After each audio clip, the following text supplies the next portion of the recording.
So while we wait for everyone to join us, and we would like to appreciate everybody for finding time to attend this webinar. And I am really excited, and I'm sure I'm proud, I'm glad that we are really fulfilling the mission of Students for Sensible Drug Policy, which is directed at changing the world, which is we are creating a platform where we can collaborate, where we can communicate and share resources, we can rub minds, and we can create the next generation of leaders who can really change the world and effect change, no matter how little they have the capacity to do it, they are ready to go ahead and do it.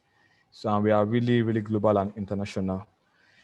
So we would be starting and having our first panelist, who is going to be Scott Cecil, who happens to be an alumni of Students for Sensible Drug Policy. Scott happens to be one of the few people I met when I joined the network, who has been doing amazingly well in the network before I became a member of SSDP. And I'm glad to be here again, listening to him and having him talk about things that have motivated him over the past years to remain with the network, and how the Black community in the US has really felt the impact of prohibitionist and draconian policies affecting the Black communities. So everybody kindly permits me to welcome Scott Cecil to, he has the floor now. So Scott, how are you, Scott? Hello, can you just let me know that you hear me? Yes, I can hear you, Scott. How are you? Okay, great. I'm doing all right. Thank you so much for having me. And let me apologize in advance. I appear to be having some internet connectivity issues. So if that continues to be a problem, I may have to switch devices. So just let me know if you lose me or anything like that in the chat, because I think I've been freezing a little bit on my end. Oh, so sorry to hear that. And we'll be open to catch up with you. Thank you, Scott. And also we have the amazing Chidi Enitan from SSDP Nigeria, and also is a board member at the Students for Sensible Drug Policy Nigeria. Chidi has been active for the past 5 years in the network. He has done amazingly well, and he has been incredible promoting the workings of SSDP on the grassroots level. And we are glad to have you here, Chidi Enitan. You are welcome, Chidi. Yeah, hi everyone. It's a pleasure being here and being among drug policy advocates and also celebrating Black history. It's a pleasure, and hopefully we'll have a very fruitful discussion. All right. Yeah. And next we have Maya, also a board member, International Students for Sensible Drug Policy, SSDP. And Maya has also been amazing, and she's full of energy. She's so passionate about what she does. She's really, her spirit and her vibes are really infectious, and it's amazing to have been able to meet Maya in various platforms and various sections, and it's great to have Maya here. Maya, you're welcome. Thank you. Thanks for having me here. It's nice to see everyone. I'm just happy to be here. So thank you. Yeah, welcome, Maya. And next, right, we have Clement Oppong. Clement is a rock star, SSDP Ghana.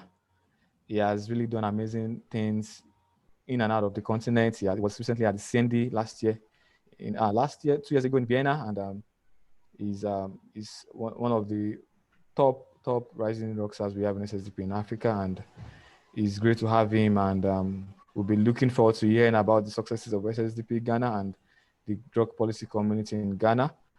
And welcome, Charlie.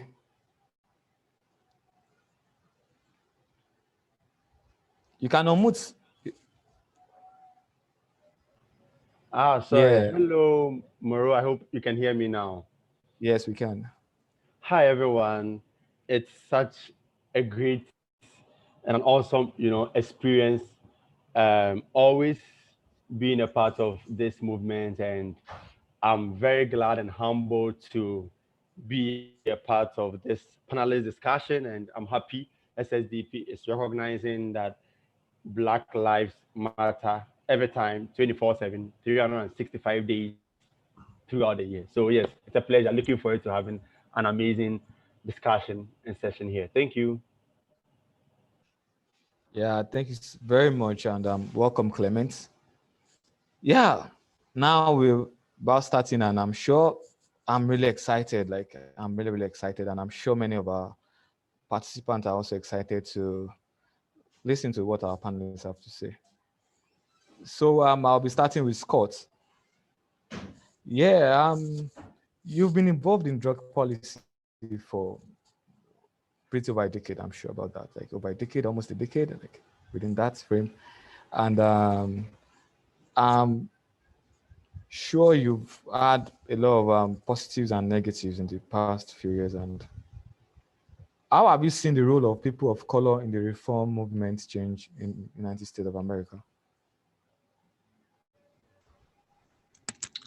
Yeah, well, thanks again for having me. It's an honor to be here and so wonderful to see so many of your beautiful smiling faces. And for those of you who have a blank screen, it's also wonderful to see you. How have I seen things change for people of color in drug policy reform in the United States? That's the question. Well, that's a complicated answer. So I guess on one hand, I will say I haven't seen a lot of substantive changes when it comes to certain things. So what do I mean by that? I know the topic of this is about inclusivity. And I think in the United States, while there is a lot of progress being made around inclusion and equity and diversity in general, there still is a lot of work to be done. And I have found that in the drug policy reform movement, as with other movements and as in the business world and in the education world here in the US, I think a lot of time the inclusivity piece tends to be a little bit superficial and really bit more for show than substantive. So what I mean by that is because we live in a very white-centric society in the United States, very white-dominated society in the United States, and of course that's true globally to a certain degree.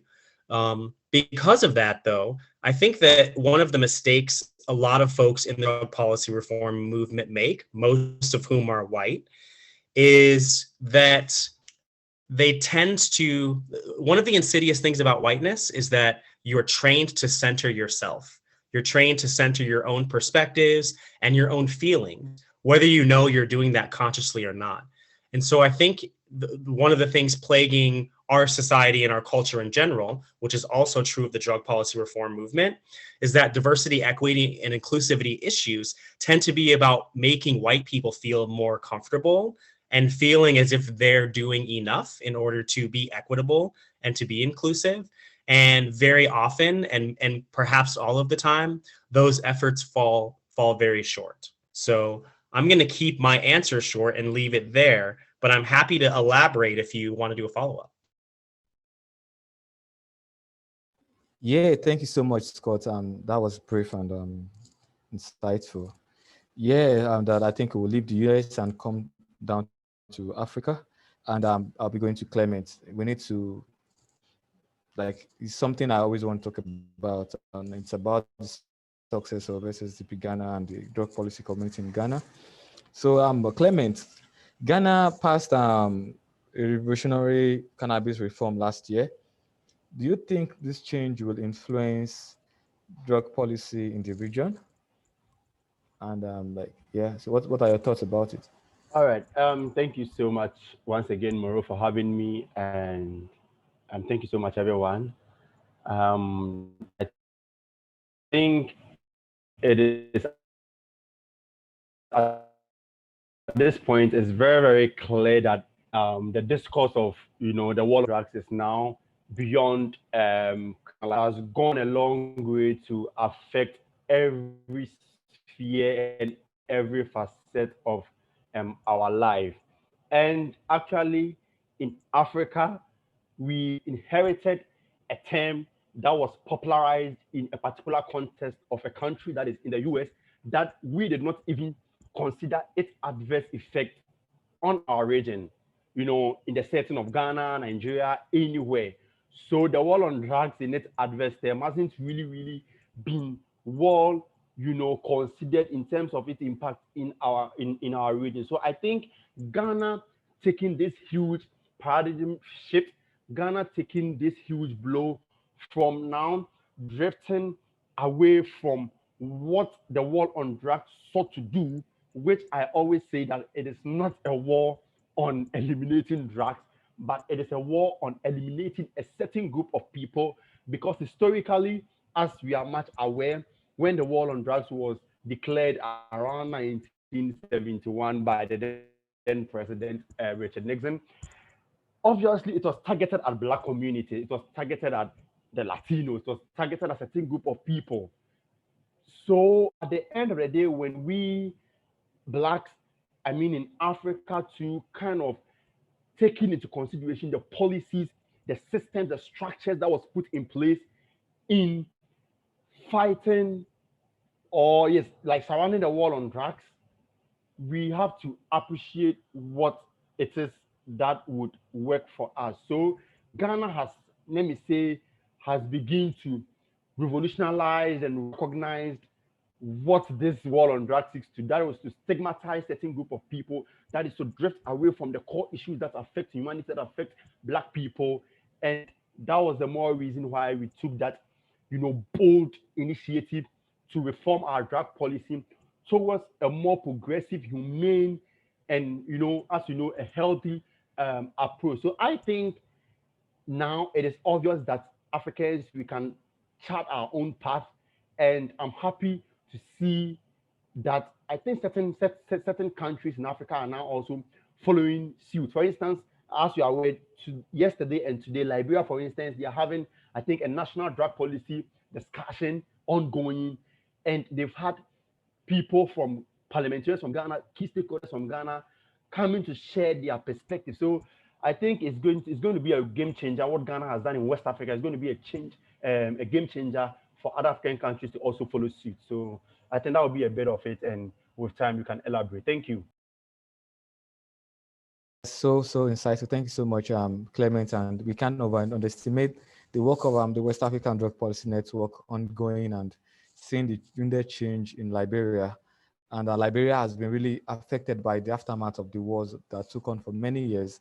And this didn't allow the country to really settle down democratically. And they are on their way of getting it right. And we are all positive they are really going to get it right this time. Yeah, so this takes me on to Maya. And Maya, so we would like to see how well you can help us talk about the drug prosecution process in the US, that are like the incarceration and human rights abuses of Black people. How well do you think people in the US, specifically the Black people, how are they able to get themselves out of the negative consequences of the law as it affects them? And do you think people who have been incarcerated for drug-related issues, do they really have the financial capabilities to hire lawyers? And if they do hire lawyers, do they have the financial capability to hire efficient and competent lawyers regarding that? You know, when we talk about people who can't really afford 3 square meal. So, like, what are your perception about this, Maya?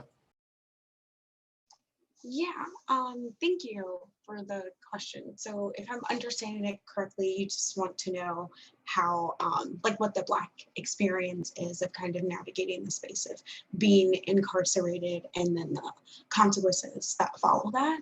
And so definitely, like, there are a lot of negative impacts that I have personally seen just in my life. People in my family, friends, and things like that have been arrested that have been actually incarcerated and in prison. And it's really hard to try to get out of prison and then re-enter like society, you face several barriers. You face barriers to gaining access to education, to housing, to food resources like public assistance, like food stamps and things like that, depending on what your criminal record is, especially if you have a felony. And it is very politicized in the way that a lot of times you're trying to navigate this space and it's very like nuanced institutional racism that you're like fighting against, and not necessarily everyone understands how that creates certain barriers for particular communities of people, though it does like affect everyone that is trapped in the justice system in America because it is like treacherous. And I think we can all agree on that.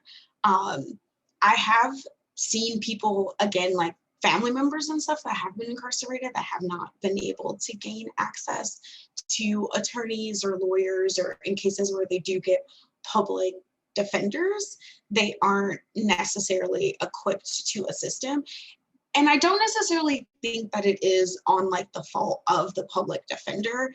I think it's again on the fault of the system, because oftentimes, from my understanding, public defenders are very overworked and they have like hundreds of cases that they're seeing, they're trying to work through, they don't want to go to trial. And there's like a lot of, again, institutional barriers that people face when trying to like just lead a normal life. And that's just the one side of like trying to re-enter society. I mean, once you're in society, I think having like a felony on your record is something that definitely follows you. And that's why expungement work and record sealing work is so important in the US. And just like here, we're trying to do that type of work where people aren't held like in a negative light or facing negative consequences because they have gotten like a non-violent drug offense or completely like a decision that they made, you know. So,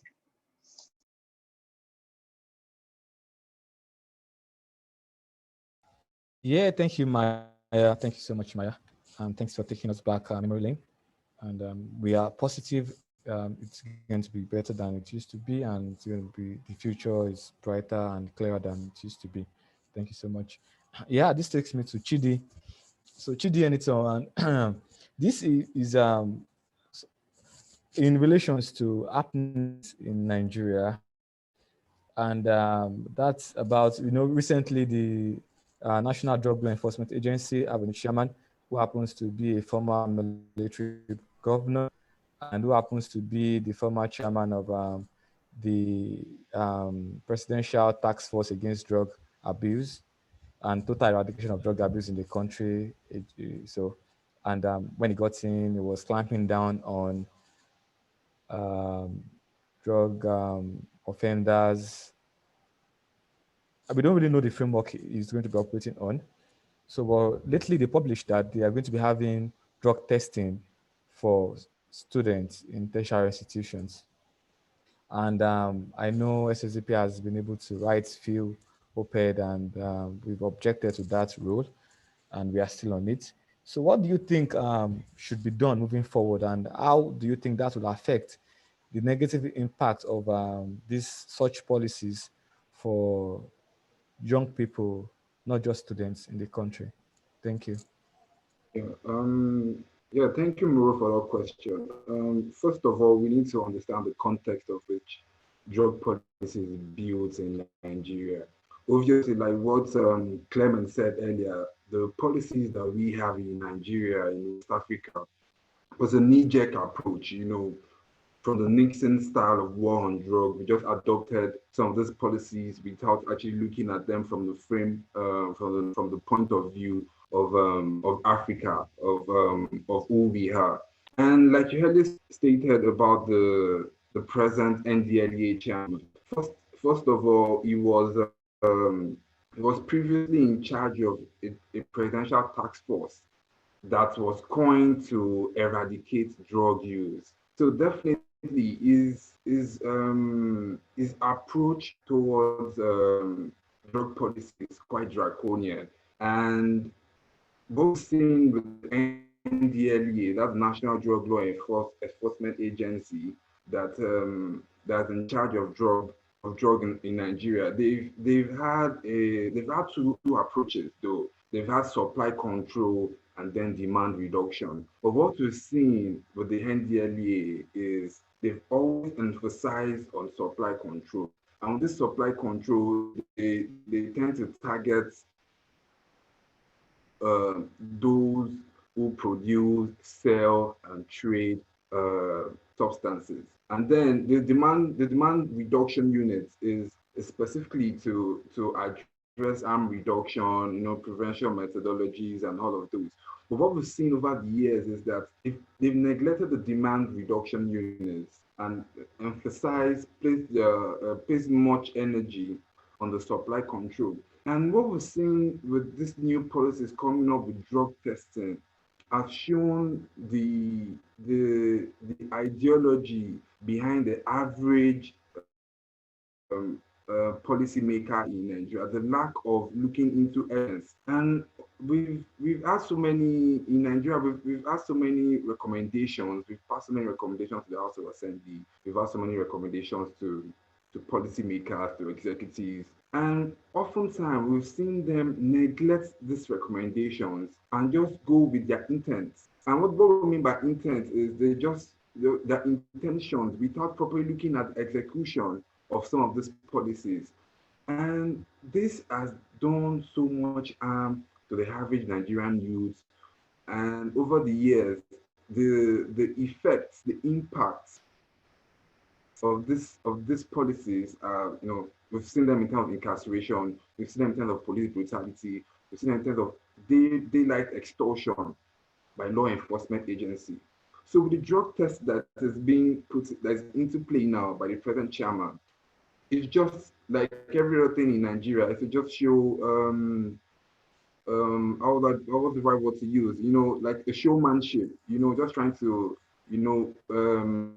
shake some few tables without actually addressing the issues of drugs and problematic substance use in Nigeria. So with the drug testing, we know with time, the NDLA themselves, they don't even have the capacity to actually pull this through. But we as the civil society will tend to, rally ourselves together and bringing up interventions to make sure this don't come into play. And also, I'd like to add, there's also a bill in the House of Representatives in Nigeria that's trying to increase cannabis, the punishment for cannabis use. That is, they tend to increase the fines for those caught with grams, little grams of cannabis, and also increase the years of incarceration for people who trade and sell cannabis to 25 years or more. So we've seen this present chairman is, based on his military background, because it was originally a colonel in the 90s, and then it was just recycled and brought on board to head the National Drug Law Enforcement Agency. So he's using a military styled approach, and just trying to just show some kind of showmanship, trying to do some bots here, do some bots there. Like it's into the papers in Nigeria, all over the papers in Nigeria. There's so many drug busts.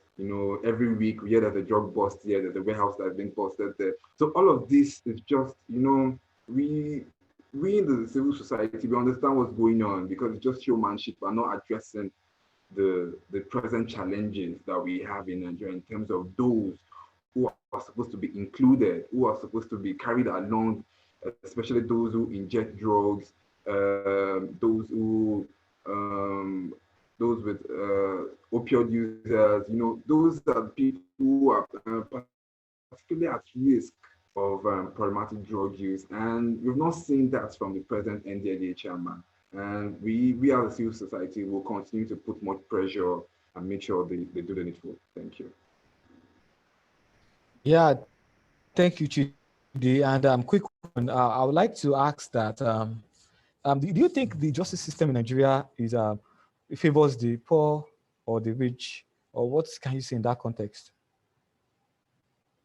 First of all, that's everywhere the law tends to favor the wealthy, but in Nigeria, that's a prevalence. There's the antecedent in court judgment that tend to, if you're underserved, if you're privileged, you're always, you're going to the jail. Definitely, when you can't pay bail, when you can't bribe the officer, definitely the justice system is going to come hard on you. But what we've seen with drug user is, with drug cases in Nigeria is, from my experience, from my personal experience and cases I've worked with, we've seen issues where some judges show some level of discretion in terms of understanding, okay, this is a little bit of gram, this is a gram, they don't use the discretion and say, okay, just pay a fine and go. But in most cases, that is in some exceptions when they notice the person is young, that's just the exception. But in most cases, the justice system, they put you to the remand, they take you to jail. As soon as it's a drug case, they just, they file your papers. Some, even without trial, they just put them into jails. So the justice system, if we look at the judiciary on its own, the judiciary, it's, I can say the judiciary is a bit fair. But when we look at the law enforcement aspects, it's not to write home about. It's in total shambles, and it's the long arm of the law has always been on those who are poor and who are underserved. Thank you so much, Chidi. And I'll go to Scott. Hi, Scott. Yeah, for a while, like for years now, we've had a lot of tensions in the US, over the Trump presidency. We saw racial tensions increasing. Now that we have Biden, he has taken over, do you think the divides have grown or relaxed, and do we get to see more and improved, more humane drug policies springing up in the US? Wow. That's a really loaded question, and you're going to get me in trouble, which is a good thing. And what I mean by that, as a local elected official who is a member of the Democratic Party, I'm often encouraged not to say negative things about other elected Democrats, but I don't really care about that, so I'm going to do it anyway. That's what I meant when I said you're going to get me in trouble here. So yes, as you say, racial tensions have really hit a fever pitch, which of course culminated in the supremacist insurrection at the United States Capitol, which of course was incited by the President of the United States. Those are not words that I ever thought that I would say. And some of you know that I live in the Washington, D.C. area. So, I was only about 2 miles away from the Capitol when the insurrection happened. And now that it's a couple of months later, sorry for the noises in the background. Now that it's a couple of months later, it's still sort of hard to process that a group of white supremacists, mostly white supremacists and white nationalists, tried to take over the U.S. or did invade and take over the U.S. Capitol building during the transition of power in order to stop the democratic transition of power. Never in the history of our country has the Confederate flag, the symbol of the South during the Civil War, been flown inside the halls of the U.S. Capitol until January 6th, 2021.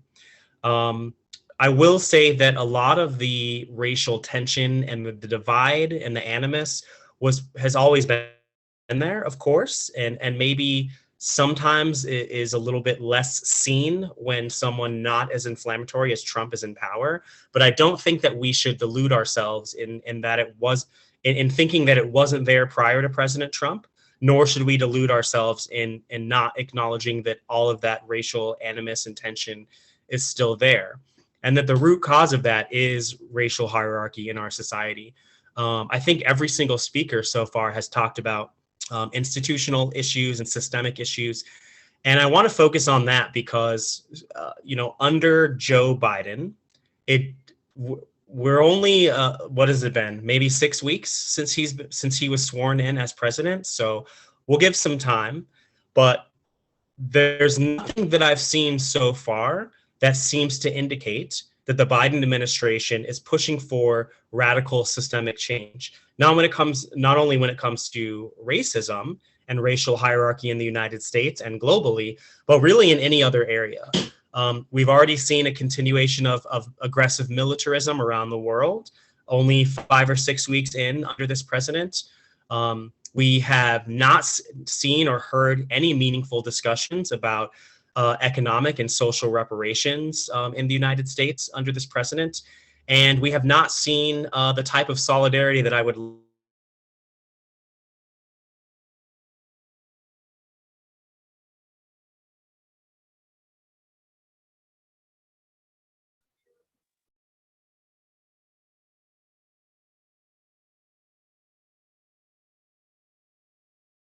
President Biden campaigned, the way that he's governed throughout his 45 plus year career as a senator and vice president and now president. And there's nothing about President Biden that really shouts, radical systemic change to me. And that's unfortunate. I knew that going in, and this is why I did not support President Biden in the primaries. I did decide to vote for him in the general election because we needed to stop the bleeding. We literally had a criminal white supremacist gangster, basically, in the White House who posed an imminent threat to global security and national security. And he still does. And so I'm glad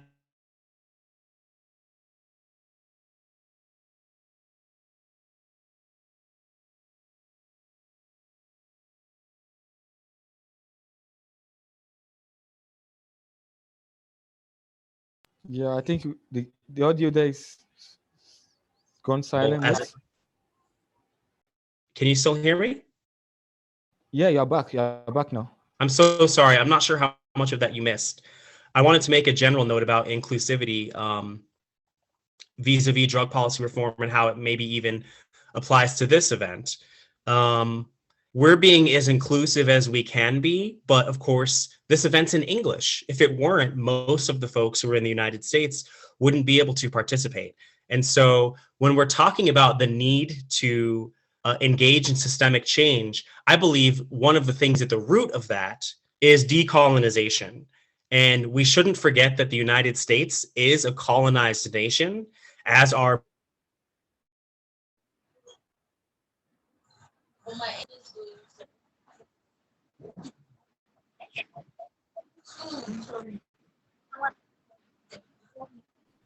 I think we might need to come back to Scott. language of a colonizer. So just a gentle reminder that decolonization is a necessary component for the radical systemic change that we need, and not only in drug policy reform, but in any other area of justice discourse. Yeah. Thank you so much, Scott. And thank you. That was so insightful, and that was like genuine thoughts from you about the question I asked. Yeah, so I'll be going to Maya now, and it's going to be about the Black Lives Matter movement. We saw the diaspora and the continent, global world joined forces together to fight for the rights of the Black people. And we saw how well everybody united. We got together in Africa, in Asia, in Europe, in America, in the Latinos and the likes. So what do you think about the unity, and how well do you think that was effective, and what are the positives we can take away from the Black Lives Movement campaign that happened globally? You cut out like at the end, so I couldn't hear the end part of your question. So can you repeat it? Yes, I said during the Black Lives Matter movement, we saw the diaspora, the global world coming together to join towards the rights of the Black men. We saw the activism, came together. Everybody came together to fight for the right of Black people. So, like, it happened for weeks, days. The campaign was global. On Twitter, it was trending globally. And now the campaign was off. It's off now, like it's silent now. So what are the positives, and moving forward, what do you think the Black people should do?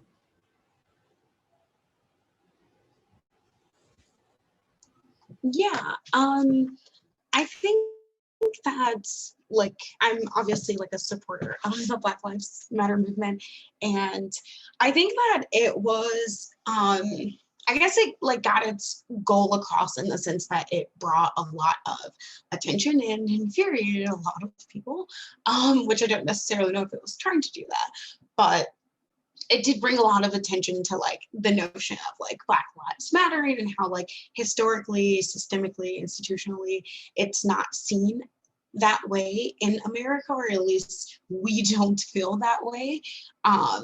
And so I think that while there were like the protests and things of that nature that happened across the country and globally and stuff, and like as you said, it kind of like died down and now the dust is settling, if you will.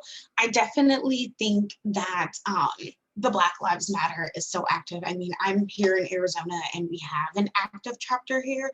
I see it serving as more of like an allyship to a lot of grassroots organizations that are boots on the ground. And so to answer like the last part of your question, which I think you were asking what like we as in like Black Americans can kind of do to like further, I guess, our liberation movement, I think we can just keep trying. Like historically, we have seen that like our ancestors fought, and they fought for the right to live and the right to exist and the right to be here and the right to be free again. And I think that we just have to keep doing that.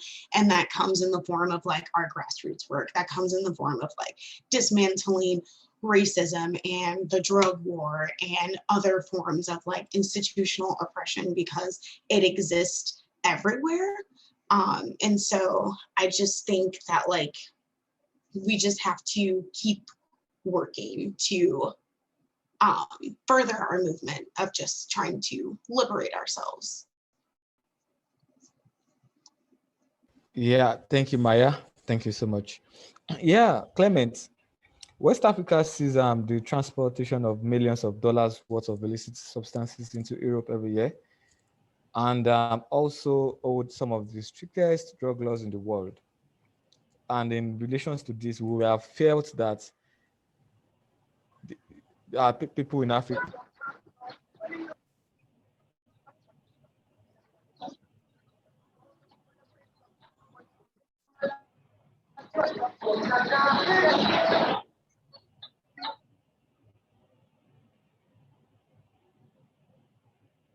Moro, if you're on, I lost you. So if you can come again.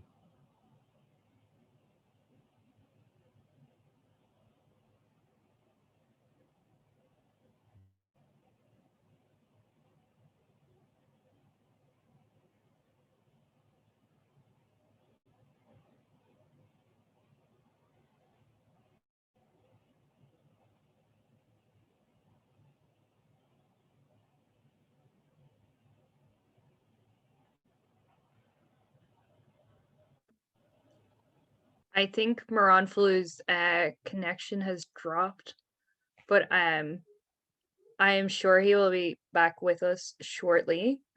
But yeah, Clement, I think Mara was going to ask a bit about like with that amount of illicit substances traveling through West Africa, and also that kind of that other side of it being with so many with such strict drug laws, it must be like a real conflict of kind of things going on, and maybe you could share your thoughts about that.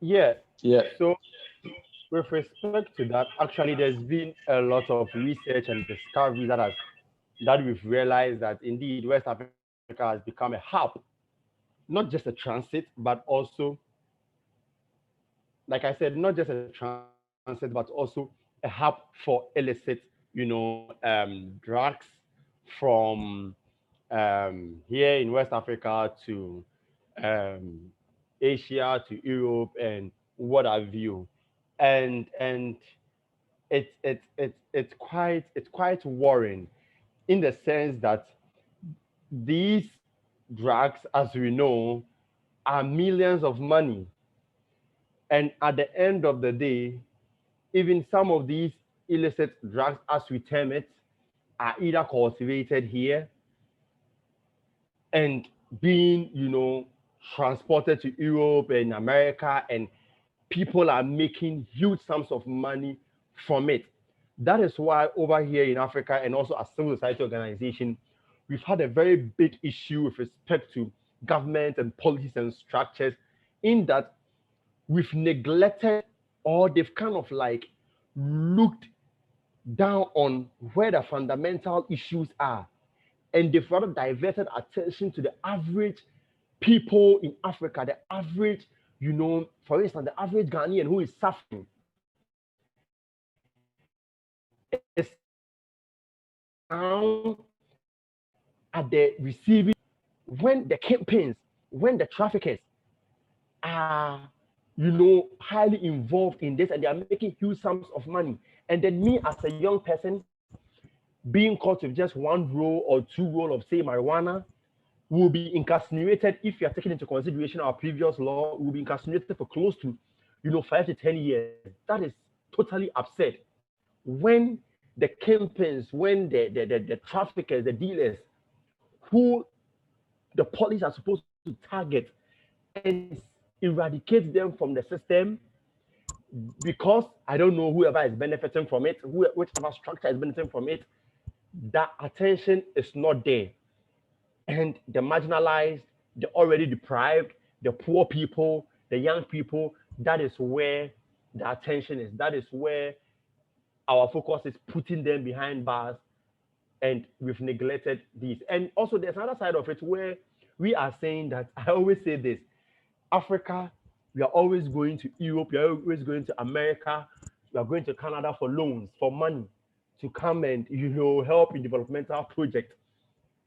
When some of these countries have now shifted, for instance, Canada, Uruguay, Portugal, shifted their drug laws, making billions of money from cannabis.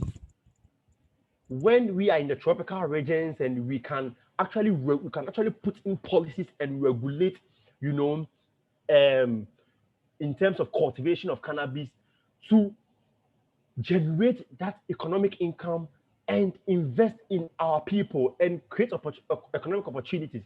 We've rather put in place stricter laws, and we are burning farms of the poor people who are into, say, cannabis cultivation, not for criminal intent, but just for livelihood and survival. They are the ones being put in prison. And those who are in for criminal intent are being left alone. And the other side is where we can also make good economic fortunes from it, because we all know the benefit that comes with certain drugs, like, cannabis and the rest, when it's well regulated. So it's a very huge, disturbing issue over here, when we are just seen as a transit point for illicit drugs, in quote, and others are making huge sums of money and others are suffering. So that's a bit of it. If that was what Moro was trying to get from that question, you can come again and I'll be willing to. Yeah, thank you very much, Clement. That was so insightful. Thank you. That really answers my questions, and yeah, so good. The African continent, the Black race, the West African region are beginning to see reasons why they should think global and follow the global trend. And I know recently at the scene the assembly, we had elections, and we know how poorly people from the African continent participated in that voting procedure. And we hope moving forward, we'll have more sensible leaders who will go there and represent us very well. Yeah, and Maya, I'll just ask a quick question, Maya. Like, what motivated you joining the Students for Sensible Drug Policy Network? Like, and what has been your driving force since you became a member of the network in the US? That's for Maya. Yeah, I guess my journey into SSDP was very interesting because I was born and raised in Chicago. I grew up there, and I had kind of experienced the war on drugs firsthand. Just one of my parents is in recovery, and one of my parents was actively using drugs throughout my childhood as I was growing up. And so I kind of experienced that, and then just like other family members being incarcerated and things like that. And so it had always been around me. So I actually had a very negative light of drugs and drug usage and what that meant. And it wasn't until I got to college and I kind of picked my life up and moved halfway across the country to Arizona that I found SSDP. And I was hesitant at first, but after I joined it, a lot of the things that they were saying in the meeting I was attending was a lot of questions I had been asking myself throughout like my childhood and just growing up, like, why are certain things this way and stuff like that. And so it turned my perspective of the world and drugs and drug usage kind of like on its head. And it was actually a major driving force in like repairing relationships I had with family members, with my parents, normalizing my own drug usage, helping me kind of understand that. And so it's actually been a very grounding experience for me. And having learned everything I have about the war on drugs, because I didn't even know what that was, it really put a name to what I saw my brothers, my sisters, my family members experiencing. And it just became a driving force for me wanting to like help and liberate this larger community of people that were hurting and kind of left out and told that they didn't matter, because that isn't true. And it's just been a very humbling experience. Yeah, that's so touching and inspiring. Thank you, Maya. Yeah, so my next question goes to Chidi and Enitan. And I can see your display picture on Zoom. It's a flag of stained with blood. And I'm sure that came as a result of the aftermath of the last uprising in the country, the NSAS movement. And it was also a global one. We got support from everyone around the world. And I'm glad even Students for Sensible Drug Policy in Vienna, in the US, everywhere were also in support of the Nigerian colleagues, So, Chidi, what was the aftermath of the NSAS campaign? Do you think moving forward, there is more to be done by the young population in Nigeria? And how well do you think the NSAS campaign had an impact on the leaders and the future of the Nigerian young people? Thank you very much for that question, Mo, because it's a reflexive moment in history, 2010, 2020. It was the time, it was the time when young people were massacred in Lekki, somewhere in Lagos State, Nigeria. And this is that instance, that situation actually symbolized something. It symbolized the oppression of the Nigerian law enforcement agency, the oppression of the Nigerian states under the present government against young people. So we've seen this happen time and time again, and young people in 2020 actually came together, organized together, built a grassroots structure to actually address the menace of bad governance, police brutality, extortion from law enforcement agency. It was a time when young people didn't see themselves through the lines of tribe, didn't see themselves through the lines of Abrahamic religion context. There was no Christian, there was no Muslim. We were all one. So it symbolized a struggle of young people, what young people can achieve and how we were able to halt the Nigerian state at that time to actually address us before they rolled out their guns and their tanks against the Nigerian youths. So what we've learned from this is there's so much that young people can do all over the world. There's one philosophy I go by, that is the Ubuntu philosophy. It's a South African ideology that tends to, see yourself, reflecting yourself through humanity. That is, we are all intertwined. The European concept of the butterfly effect. The butterfly bats is flies there, and then it causes a tsunami somewhere else. So it's us coming together and working together, building structures, building movements, organizing, and also understanding our unique skills and bringing them into play. And we've seen so many oppressive states in Africa in the past 2 decades.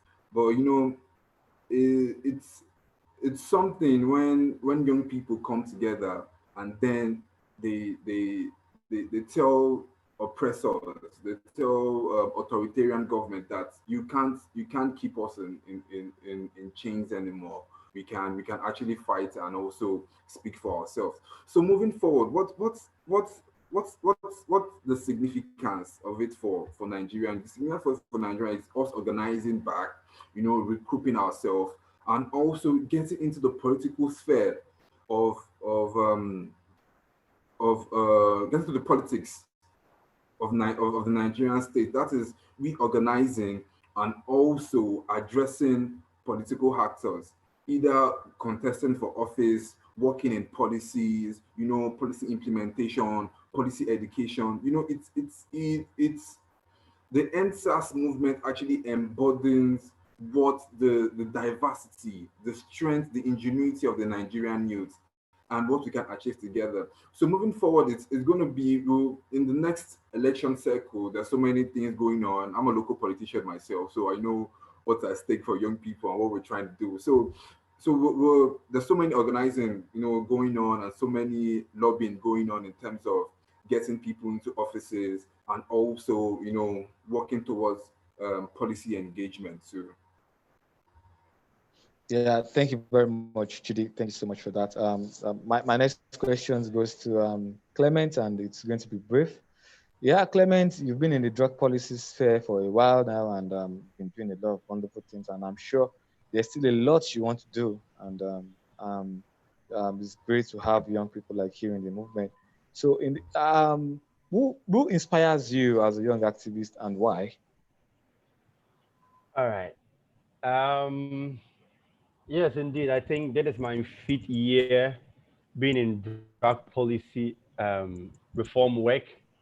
And it's always amazing how I ended up being fully involved, because at the initial stage, that wasn't the intention, because I was just that vibrant student leader on campus, or a fresher on campus who was just looking at various avenues that I can just make change and inspire possibility and inspire myself to do something. So I was just jumping from one program to the other, one leadership talk to the other, getting involved in a lot of things on campus until I got introduced to SSDP. At that time, we were planning to, the person was just planning to start the SSDP Ghana chapter, and I was like, why not? Let me just join. I'm also on the record. I don't take drugs. I'm not a problematic drug user. I say this in so much solidarity and also in empathy with my folks, because I don't discriminate. I've rather found a passion and a reason to support my community of young people who use drugs, because I've realized, and from my experience, from where I stayed, from high school, a lot of people are rather using drugs probably for the wrong reason or the other, for ignorance, maybe lack of education, peer pressure, broken homes, a lot of reasons, unlike probably in Europe or America where people would probably want to take drugs for the pleasure and all that. I think the context is actually different here. So I say it so much in solidarity because I think it's about time, and we are in that stage where it's very obvious that we can never have a drug-free world. We can only make drug use safe. So whatever thing that you are taking, whatever thing you are putting inside you, it is actually, we think it's actually the mandate of government to make sure that these things are safe for use. People understand what they are putting inside them. So I'll quickly just jump to your question. That was just by the way.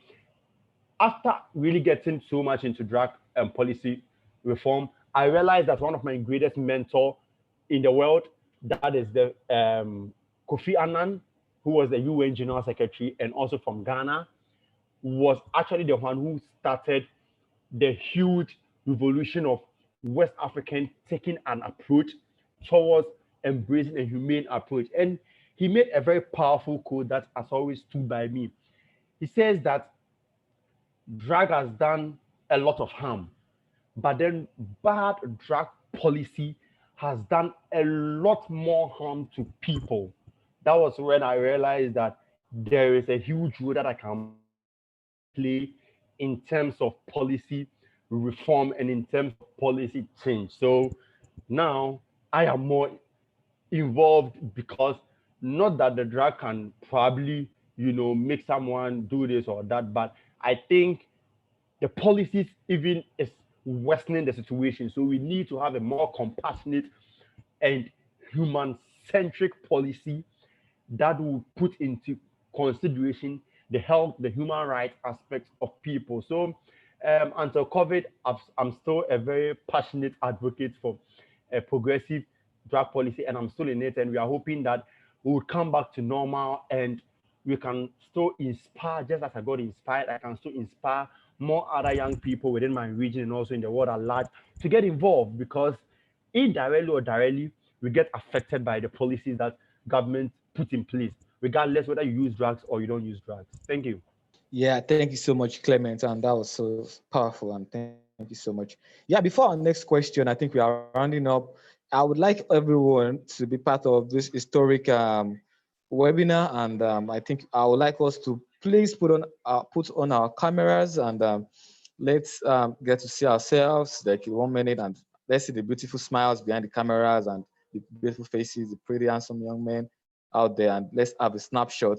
We should share this. Let's go around. Let's go to the world. Let them see what we are doing, and let's see that we are change makers. We are champions. We are legends. We are heroes. That we really want to change the world, and we won't stop making sense.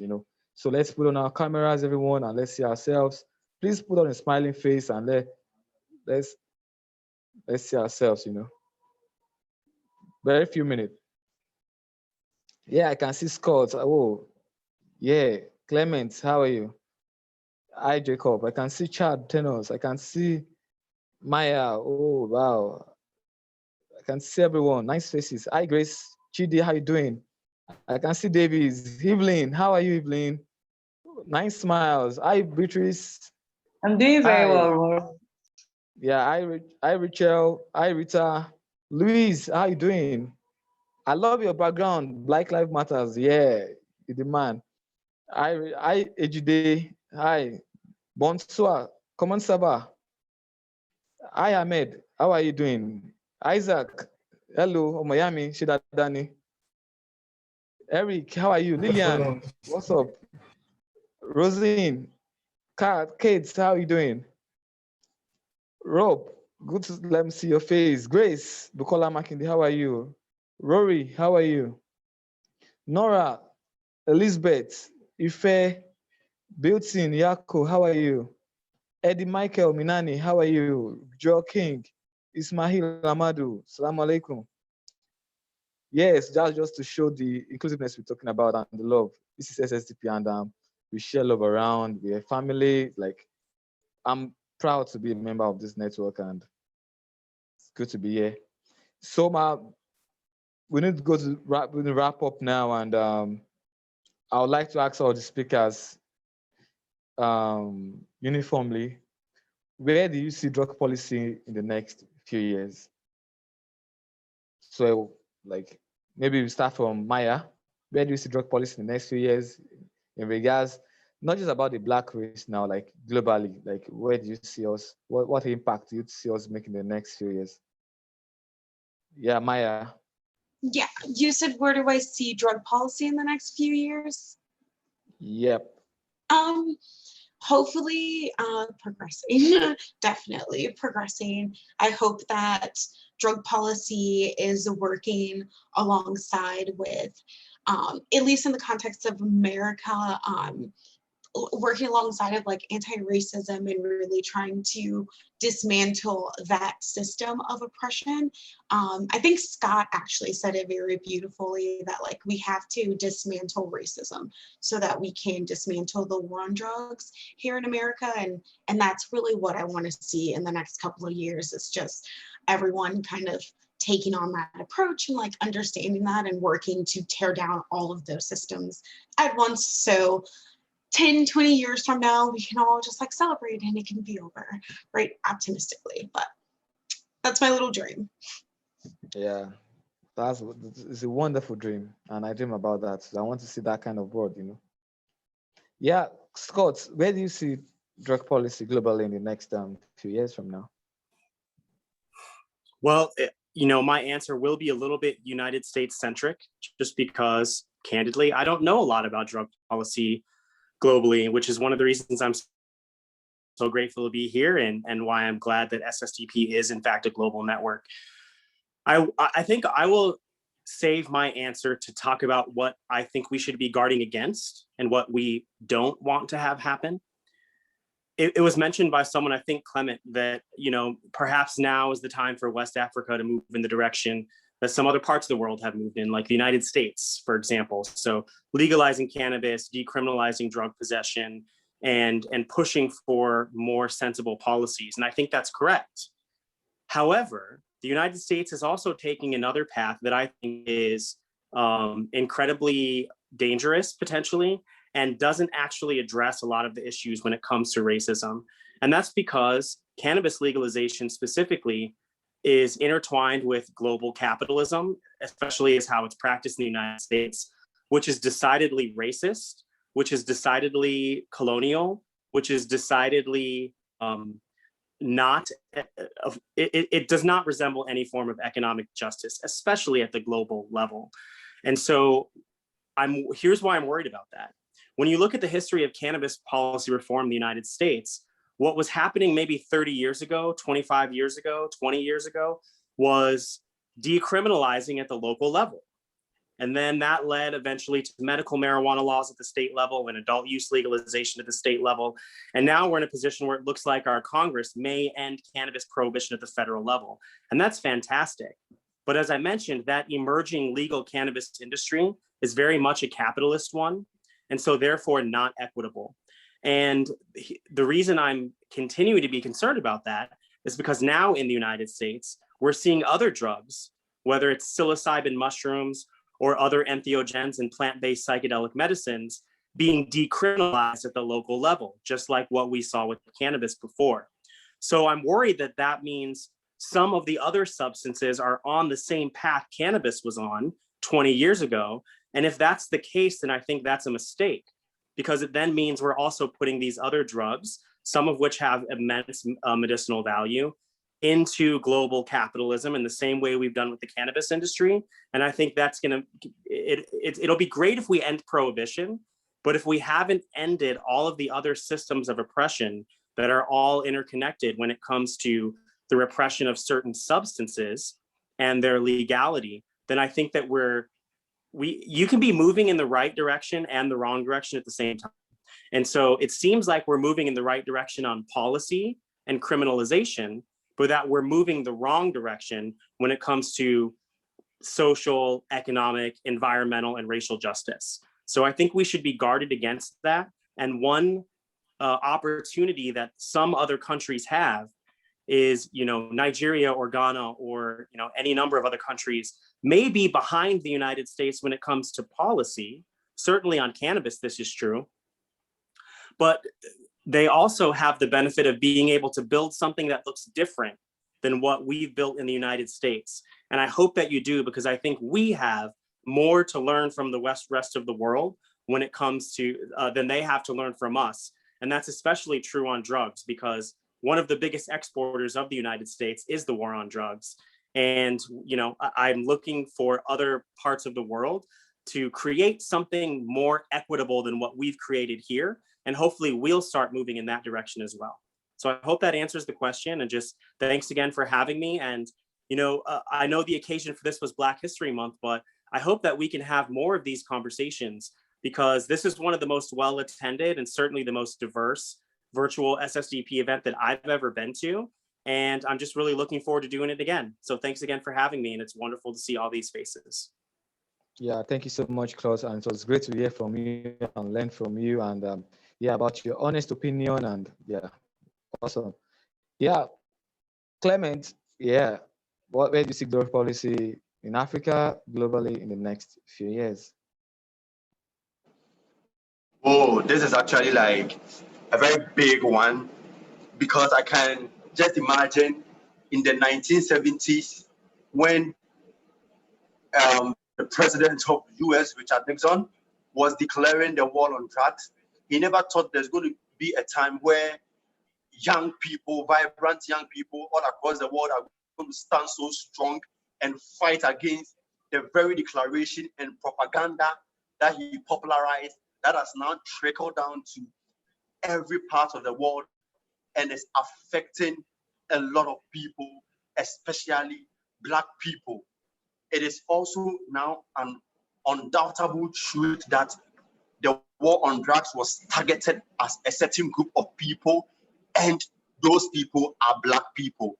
So I'm very, very happy again, like Scott said, this is a very diverse gathering where we've had our white folks joining us, we've had Black people joining us, sharing our ideas. For us as Black people, we have been the victim, we have been the people who have suffered directly and indirectly as far as the war on drugs is concerned. We have been disproportionately been affected. So I'm rather seeing a future where white folks are realizing the privileges they have as far as the war on drugs are concerned, and not just sympathizing with people, not just sympathizing with Black people, but then joining the force, joining the advocacy, joining the movement to help fight and make the term war on drugs a thing of the past. And I will just end briefly, and that is what I always say, that as young people, as Black people, we are once a colonized citizens, that we have won the war of colonialism, and also we have listened to the rhetoric that is preached to the youth that we are the leaders of tomorrow. We've realized that tomorrow is never promised. Instead, we are letting everyone know by our words and our actions that, again, we are the leaders of today and ever after. So effective immediately, I'm urging everyone on this particular webinar that we step up and take our rightful place in ending the war on drugs. The challenge is on our leaders, and now, whether they like it or not, is to catalyze and empower youth leadership for effective interventions across the globe, because we bring to the table a drive and a hunger for change as young people, as we say that we are willing to be agents of change in our communities, and we are the key to unlocking effective solutions to bring an end to this, disastrous war on drugs. Thank you so much, and let's have more of this talk. Thank you, Medase.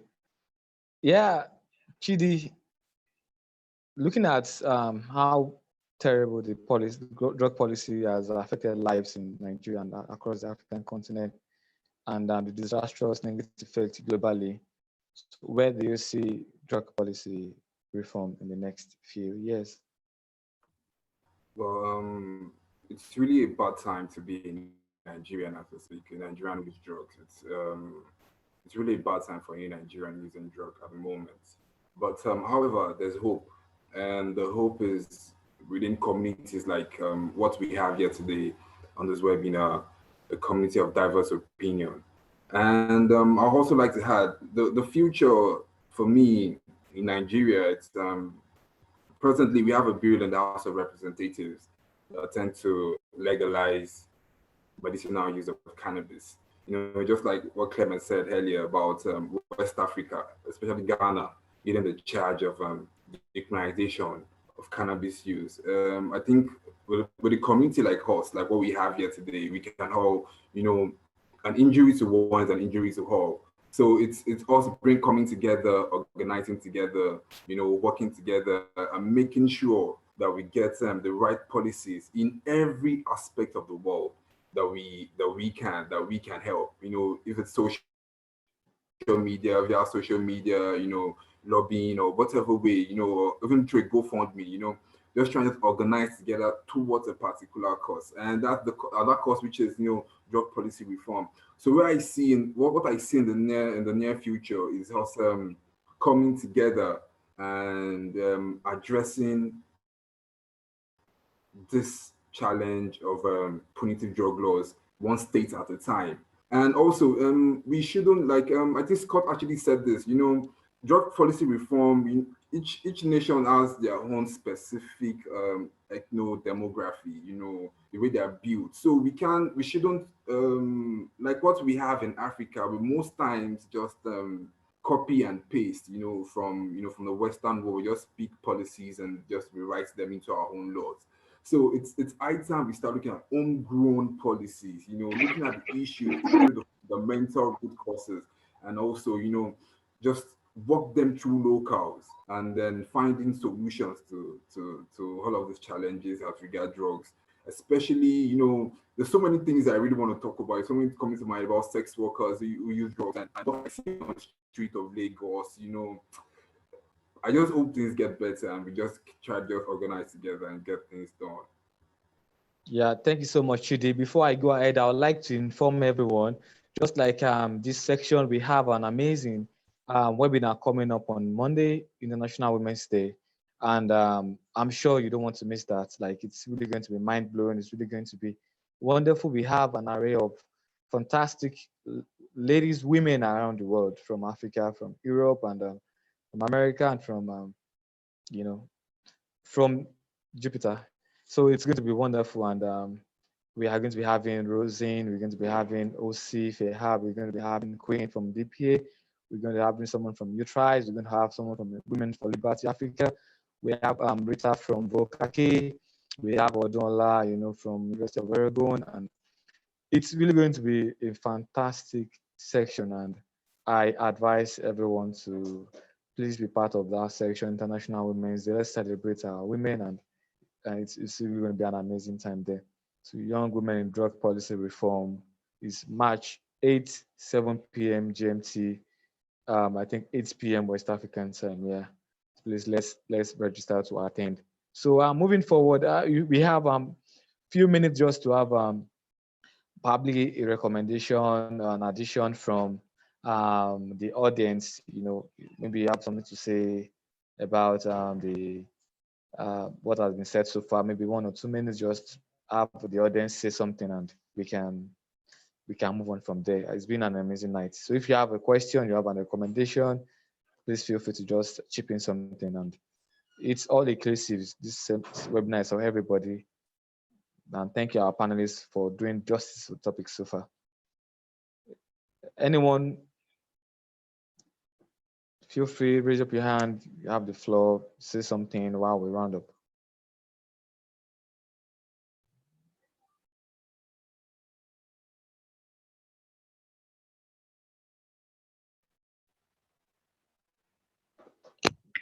Yeah, Hi, everyone. Can I say something real quick? Oh, okay.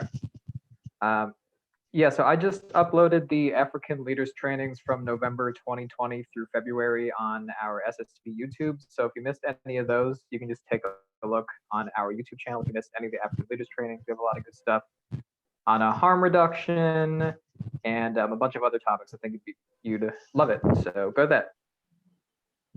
Thank you so much, Rob, thanks so much. And I'll advise someone to also join us later this month. We'll be having the African leadership training, and this time around, watch out, you'll see a bunch of rock stars in the African continent from West Africa, from East Africa, and from Southern Africa coming on to talk about how well they've been in the movement and what they've learned and what they've been able to do in the past few years.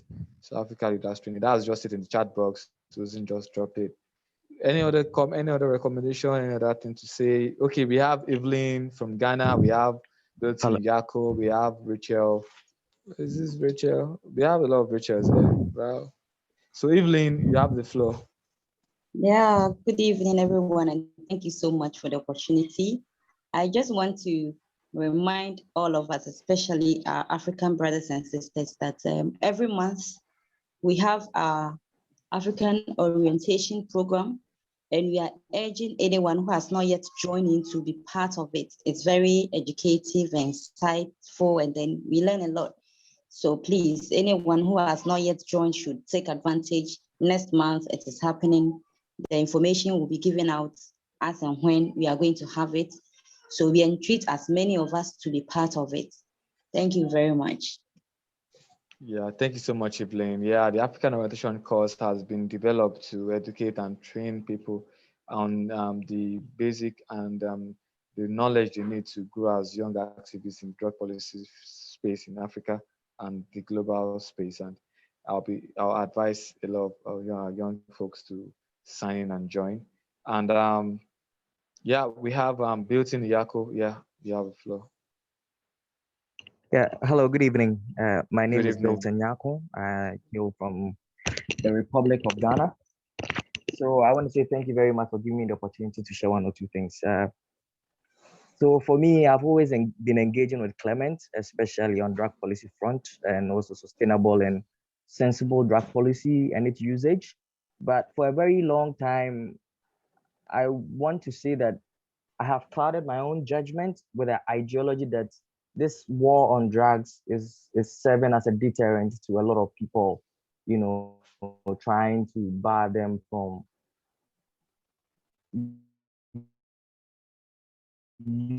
drug usage in a way that helps and community health systems and all of that. But today, being invited to this program and listening to personal experiences across board, I've come to an understanding that it is not just the war on drugs on people who actually use the drugs, but it is kind of schemed to affect everybody else who actually wants sustainable economic and inclusive growth, who wants proper community health implementation and all of that.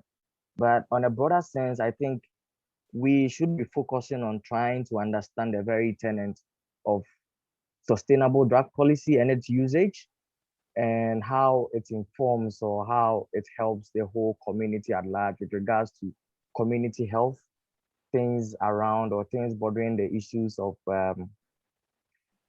sustainable usage of drugs, and also about, like Scott said, equitable distribution of wealth and resources.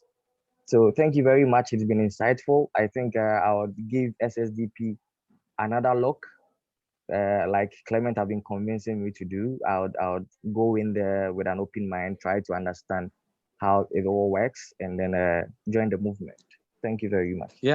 Yeah, that's fantastic, and we'll be really love to have you join us, and we hope to see you do amazing things in Ghana. And we depend on young leaders like you to actually bring about the change the African continent and the global world need in general. Yeah, we have someone else who raised up his hand, so you also have the floor to say something.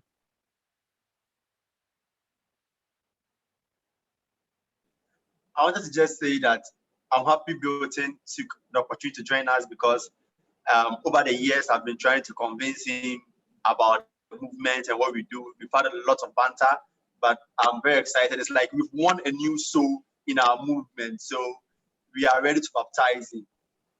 Welcome on board, Built-in. I'm happy at least because something. Thank you very much, Clement. Yeah, you're welcome, Built-in. And do you have any other question, recommendation, or remarks before we call it a day? Feel free to say something. This is the best time to hear from you, like, you know. Yeah. And while we're going on, no one asked me who inspires me in the SSDP network. No one asked me. I was expecting someone to also ask me that question. I should just be the one asking the question. So who inspires me a lot in SSB network is everybody. Everyone in the network inspires me a lot. Everybody who has found time to attend this webinar, everybody who has been doing amazing things in the grassroots, in their various campuses, their various countries, who has been doing things behind the closed doors, outside there, in the sun, in the rain, trying to be sure that everybody are doing wonderfully well and the world is actually driving towards a sensible policy, drug policy. Everybody inspires me. Thank you so much for attending this webinar, and don't stop making sense. I am Moronfolu Adeniyi. Thank you, and do have a lovely, lovely, nice night. Bye, everyone.